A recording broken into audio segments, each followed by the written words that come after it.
పవన్ కళ్యాణ్ విషయంలో Jaganmohan Reddy sketch fail అయిందా? ఆ ఇద్దరి నేతల టెన్షన్ ఇప్పుడు పవన్ కళ్యాణ్కి వదిలిందా?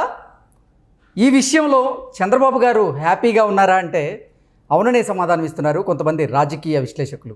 ఇక ఇదే అంశానికి సంబంధించి మనతో మాట్లాడేందుకు ప్రముఖ రాజకీయ విశ్లేషకులు జగదేవ్ గారు మనతో ఉన్నారు. ఆయనతో మాట్లాడదాం. జగదేవ్ గారు నమస్తే అండి. నమస్తే అండి. జగదేవ్ గారు, పవన్ కళ్యాణ్ విషయంలో జగన్మోహన్ రెడ్డి స్కెచ్ ఫెయిల్ అయిందా? ఆ ఇద్దరి నేతల టెన్షన్ ఇప్పుడు పవన్ కళ్యాణ్కి వీడిందా? ఈ అంశంలో చంద్రబాబు గారు చాలా హ్యాపీగా ఉన్నారా అంటే ఏం చెప్తారు? ఆ ఇద్దరి నేతలు ఎవరు అంటే మీకు అర్థమై ఉంటుంది కదా. చంద్రబాబు గారు ఎందుకు హ్యాపీగా ఉంటారు అంటే ఆయన దేనికి పెద్దగా ఎక్స్ప్రెస్ చేయరు. అంటే పవన్ కళ్యాణ్ తెలుసుకున్నారు అన్నట్టుగా హ్యాపీగా ఫీల్ అయి ఉంటారు. ఎందుకంటే పవన్ కళ్యాణ్ గారికి వాళ్ళ అన్నయ్య గారు చిరంజీవి గారు పిఆర్పి పెట్టినప్పుడు లాంటి అనుభవమే ఇప్పుడు కూడా ఎదురవుతుందని నా అభిప్రాయం. ఎలా అంటే పిఆర్పికి మీరు అబ్జర్వ్ చేస్తే అప్పుడు చాలామంది తండోపతండాలుగా నాయకులు ఆ పార్టీ వాళ్ళు ఈ పార్టీ వాళ్ళు వచ్చి చేరిపోయారు. అంతా హడావిడి. ఇంకా చిరంజీవి గారికి తిరుగులేదు, గవర్నమెంట్ ఫామ్ చేసేస్తారు, ఈయనే ముఖ్యమంత్రి అయిపోతాడు, అది ఇది ఓదరగొట్టారు. ఏమైందో తెలీదు.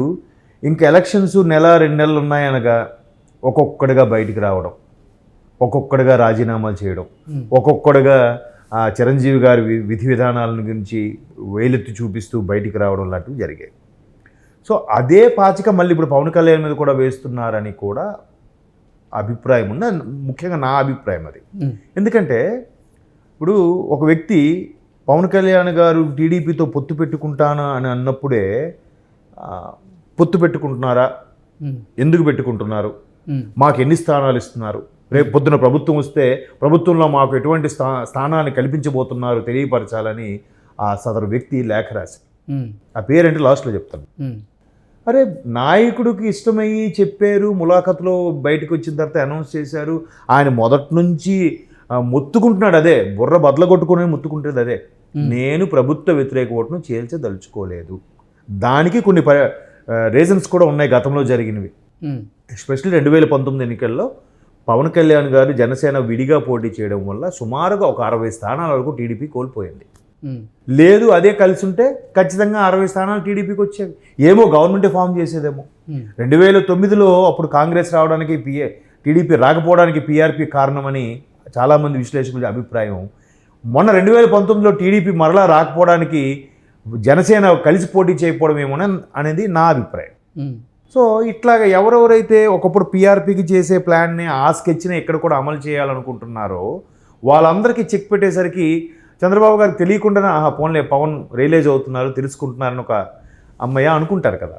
అయితే పవన్ కళ్యాణ్ కూడా చాలా చాకచక్యంగా చేశారు. మొన్న తాడేపల్లిగూడెంలో జెండా పండుగ సభలో ఇండైరెక్ట్గా కొన్ని వ్యాఖ్యలు చేశారు. నా దాంట్లోకి వచ్చి పర్టికులర్గా తన యొక్క సామాజిక వర్గాన్ని ఒక ఓట్లని చేల్చడానికి ప్రయత్నించారు. అటు వెళ్తున్నట్టు వెళ్ళి మళ్ళీ ఇక్కడికి వస్తే నేను తీసుకుంటానని అనుకున్నారు. అటువంటి వాళ్ళకి నేను అవకాశం ఇవ్వదలుచుకోలేదు అన్నట్టు కూడా చెప్పారు. అంటే ఇంతకుముందు ఆ వ్యక్తి ఎవరు అది కూడా నేను చెప్తాను. అటు వెళ్ళిపోయి లేదు వాళ్ళు మాకు సముచిత స్థానం ఇవ్వట్లేదు అని మళ్ళీ టీడీపీ జనసేనలోకి వస్తే అర్థం ఏంటి అంటే ఇందులో ఉంటూనే అక్కడ వాళ్ళకి కోవటగా పనిచేసే అవకాశం ఉందని ఒక అభిప్రాయం. గతంలో ఒక వ్యక్తి లేఖ రాశారని చెప్పాను కదా. ఆ లేఖ రాసినప్పుడు మీకేంటబ్బా ప్రాబ్లం, మీరు ఎందుకు లేఖ రాస్తారు, పైగా మీరు చాలా సీనియర్లు, చాలా అనుభవం ఉన్న నాయకులు కదా, మీకు తెలియదా ఏ లేఖ ఎందుకు రాయాలి? ఆల్రెడీ కింద స్థాయిలు సమన్వయ కమిటీలు కలిసి పనిచేస్తుంటే మీరు మళ్ళీ పుల్లలు పెట్టేలా మాట్లాడడం ఏంటి?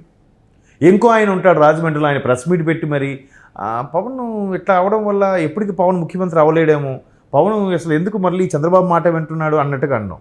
ఒకవైపు పవన్ కళ్యాణ్ మెచ్చుకుంటూనే, అంటే వీళ్ళు పేరుకి పవన్ కళ్యాణ్ ఇష్టపడుతూ పవన్ కళ్యాణ్ జనసేనకి సపోర్ట్ చేస్తూ జనసేనలో ఉండే కోవట్లా పనిచేస్తున్నారా వీళ్ళు? జనసేనలో వేరే వైసీపీకి కోవట్లా పనిచేస్తున్నారేమో అని నాకు డౌట్ వస్తుంది. అంతే కదా. అలాంటి వాళ్ళందరికీ కూడా పవన్ కళ్యాణ్ శుతిమెత్తగా చెక్ పెట్టారు. అంటే వాళ్ళు ప్లాన్ ఏం చేశారంటే అక్కడ వెళ్ళి జగన్మోహన్ రెడ్డి గారితోని పవన్ కళ్యాణ్ గారి మీద మేమే మంచి పోటీ, ఆ సామాజిక వర్గానికి సంబంధించి మేమే ఎదురులేని నాయకులం, ఖచ్చితంగా మాకు పోటీ వస్తుంది అని చెప్పి వెళ్ళి అక్కడ మొత్తానికి బెడిసి కొట్టిందో లేదా లేదు మీకు అవకాశం కల్పిస్తాను ముందు మీరు అటువైపు వెళ్ళి మళ్ళీ ఇటు వచ్చేయండి అని చెప్పారో తెలియదు. కానీ మళ్ళీ వెనక్కి వచ్చారు. వెనక్కి వచ్చినప్పుడు పవన్ కళ్యాణ్ గారు వాళ్ళకి అవకాశం ఇవ్వలేదు. అంటే ఇవ్వను అని చెప్పలేదు, ఇస్తానని చెప్పలేదు. మొన్న తాడేపల్లిగూడెంలో చేసిన వ్యాఖ్యలు బట్టి అర్థమైంది ఏంటంటే, ఓహో ఆ పర్టికులర్ సామాజిక వర్గానికి చెందిన వ్యక్తులకైతే ఈసారి స్థానం లేదు, అంటే ఎక్కడి నుంచి కూడా పోటీ చేసే అవకాశం జనసేన ఇవ్వట్లేదు, టీడీపీ ముందే చెప్పేసింది.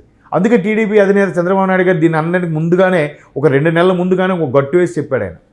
ఎట్లా అంటే కుటుంబం నుంచి ఒక్కరికే ఇచ్చే అవకాశం ఉంది, అలా కాకుండా ముందు ఇందులో ఉండి పార్టీలో ఉన్న వాళ్ళు మొదటి నుంచి జెండా పట్టుకుని తిరిగిన వాళ్ళకి అవకాశం, మధ్యలో ఊగిసలాడే వాళ్ళకి ఏం ప్రాధాన్యత ఇవ్వను, అటు వెళ్ళిపోయి ఇటు మాట్లాడి ఇటు వెళ్ళిపోయి అటు మాట్లాడే వాళ్ళకి కూడా అవకాశం ఇవ్వబోవట్లేదు అన్నట్టు కూడా ఆయన చూచాయిగా చెప్పడానికి కారణం ఇదే. సో ఎప్పుడైతే పవన్ కళ్యాణ్ గారు ఇలా చెప్పారో, ఖచ్చితంగా అందరికీ అర్థమైంది ఏంటంటే పవన్ కళ్యాణ్ గారు కాపు సామాజిక వర్గానికి చెందిన నేత.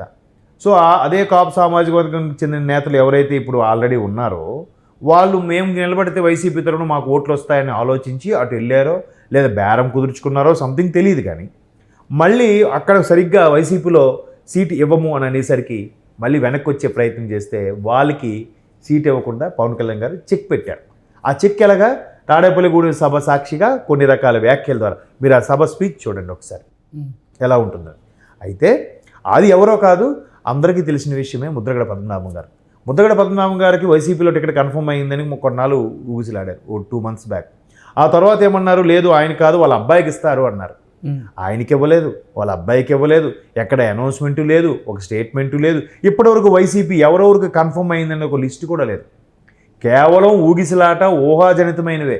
మొన్న కుప్ప నియోజకవర్గంలో సంబంధించి భరత్ అనే వ్యక్తికి గెలిపించుకోండి అని మీ మంత్రి పదవి ఇస్తాను ఇక్కడే అని చెప్పారు తప్ప మిగతా అన్నీ కూడా వైనాట్ 175 అనే కాన్సెప్ట్లో ఇక్కడ వాళ్ళని అక్కడికి అక్కడ వాళ్ళని ఎక్కడికి చేస్తూనే ఉన్నారు. ఎవరికి సీట్ కన్ఫర్మ్ కాలేదు. మంత్రులకు కూడా సీట్ ఇస్తారో లేదో తెలియదు, ప్రజెంట్ సిట్టింగ్ మంత్రులకు కూడా. సో అటువంటి డైలమాలు ఉన్నప్పుడు ముద్రగడ పద్మనాభం గారికి కూడా అవకాశం లేదు. మళ్ళీ ఆయన వెనక్కి వచ్చి చూస్తే ఇక్కడ కూడా మొండి చేయి చూపించే అవకాశం ఉంది. ఇంకో వ్యక్తి ఎవరని అంటారా, ఇంకా మరెవరో కాదు, ఒకప్పుడు పీఆర్పీలో కూడా పనిచేసిన బలమైన వ్యక్తే హరిరామ్ జోగయ్య గారు. ఆయన కూడా ఇప్పుడు పవన్ కళ్యాణ్ గారు సపోర్ట్ చేస్తూ మీరు ఎన్ని స్థానాలు మాకు ఇస్తారో చెప్పండి, మాకు ఇంత తక్కువ స్థానాలు ఇవ్వడం మాకు అవమానకరంగా ఉంది అంటే ఏంటిది? విడిపోయే ప్రయత్నమేనా? వైసీపీ ఏమైనా ప్రయత్నం చేస్తుంది? వీళ్ళిద్దరూ కలవకూడదని విశ్వ ప్రయత్నాలు చేసింది, దత్తపుత్రుడు, ప్యాకేజ్ స్టారు, అది ఇది అని.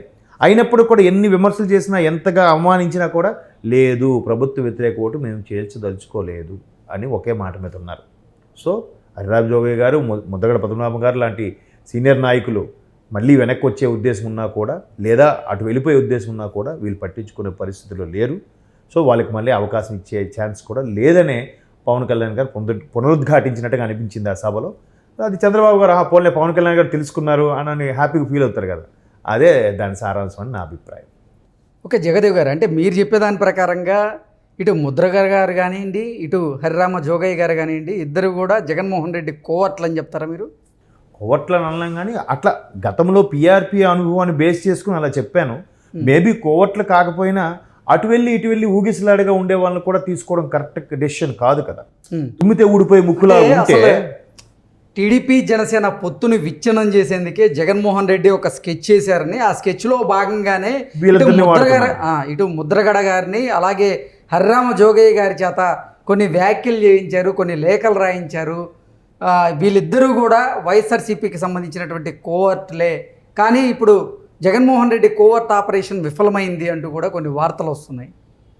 అదే అందులో మేబీ ఆ విశ్లేషణలో అలా చూస్తే అలాగే అనిపిస్తుంది. కాబట్టి ఖచ్చితంగా అందుకే పవన్ కళ్యాణ్ గారు తీసుకున్న డెసిషన్కి చంద్రబాబు గారు హ్యాపీగా ఫీల్ అయ్యారని మీరు అడుగుతున్నారు కదా, మేబీ అదే అయి ఉంటుంది.